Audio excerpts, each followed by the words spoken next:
इस खास एक्सप्लेनर में हम सीधे एक ऐसे वित्तीय घोटाले के अंदर उतरने वाले हैं जिसने पूरे देश को हिलाकर रख दिया था। जी हां, हम बात कर रहे हैं विजय माल्या मामले की। एक ऐसा मामला जहां हमारे बेहद सुरक्षित माने जाने वाले बैंकिंग सिस्टम से एक बहुत बहुत बड़ी रकम अचानक कहीं गायब हो गई। चलिए इसे डिकोड करते हैं। अब 9,000 करोड़ का मायाजाल और इस घोटाले का असली पैमाना। इस पूरे मामले की गंभीरता को समझने के लिए आइए पहले दो बहुत ही अहम आंकड़ों पर गौर करते हैं।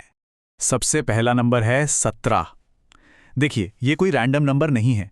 ये उन भारतीय बैंकों की कुल संख्या है जिनमें स्टेट बैंक ऑफ इंडिया जैसे हमारे सबसे बड़े और भरोसेमंद संस्थान भी शामिल हैं, जो इस भारी भरकम कर्ज के उलझे हुए मकड़जाल में पूरी तरह फंस गए थे। एक या दो नहीं, पूरे 17 प्रमुख बैंक। और दूसरा आंकड़ा है 9,000 करोड़ रुपए। मतलब ये रकम इतनी बड़ी है कि इमेजिन करना भी मुश्किल है। रातों रात इतनी बड़ी रकम गायब कर ली गई, जिसने कल तक पेज 3 की पार्टियों की शान रहे एक जाने माने अरबपति को दुनिया की नजरों में सीधा एक आरोपी और भगोड़ा बना दिया। तो किंगफिशर एयरलाइंस का उदय और ये पूरा ग्लैमरस साम्राज्य खड़ा कैसे हुआ? आइए शुरुआत से देखते हैं, जब उन्हें अपने पिता विट्ठल माल्या से एक बहुत बड़ा शराब का कारोबार विरासत में मिला था। साल 2005 यही वो वक्त था जब शानदार किंगफिशर एयरलाइंस को लॉन्च किया गया था। इसका मकसद आसमान में बस एक जगह से दूसरी जगह जाना नहीं था, बल्कि लग्जरी और शानो शौकत का अल्टीमेट सिंबल बनना था। ये एक ऐसा ब्रांड बन गया था जिसे देखकर लगता था कि भाई, इससे बेहतर कुछ हो ही नहीं सकता। और हाँ, ये ग्लैमर तब एकदम पीक पर पहुंच गया जब एक high profile IPL team royal Challengers Bangalore को खरीदा गया। लेकिन यहीं पर एक कैच था। इस किंग साइज एक्सपेंशन के लिए बाजार से भारी मात्रा में कर्ज लिया जा रहा था। बाहर से दुनिया को सब एकदम चकाचौंध से भरा दिख रहा था, लेकिन असलियत में अंदर ही अंदर एयरलाइन का खजाना तेजी से खाली हो रहा था। अब आते हैं लोन और डमी कंपनियों पर। ये वो हिस्सा है जहां इस पूरे खेल की वित्तीय कार्यप्रणाली यानी फाइनेंशियल मैकेनिक्स पूरी तरह से बेनकाब होने लगती है। तो असल में सिस्टम के साथ खेला कैसे गया, इसे समझिए। पहले तो एयरलाइंस चलाने और पायलटों की बकाया सैलरी देने के नाम पर बड़े बड़े लोन लिए गए।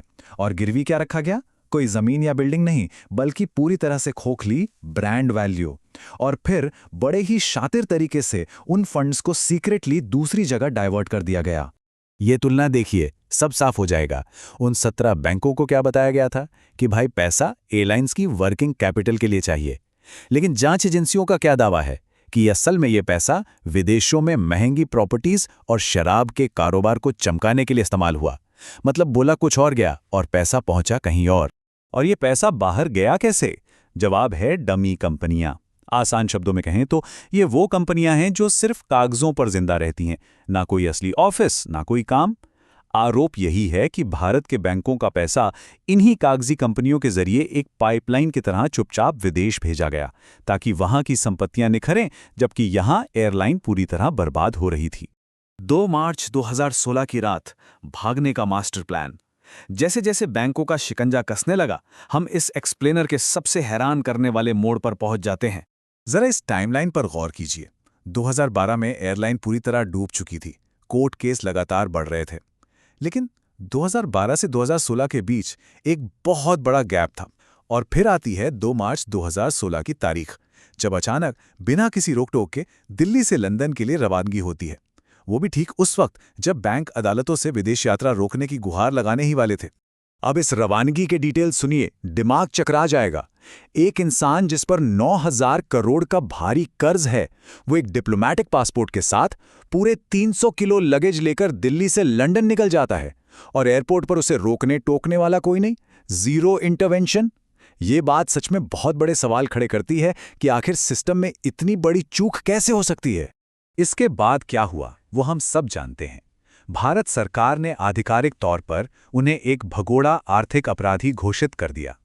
तब से लेकर आज तक लंदन की अदालतों में उन्हें वापस भारत लाने के लिए एक बहुत ही लंबी और जटिल कानूनी लड़ाई चल रही है, जिसका कोई अंतिम नतीजा अभी तक नहीं निकला है।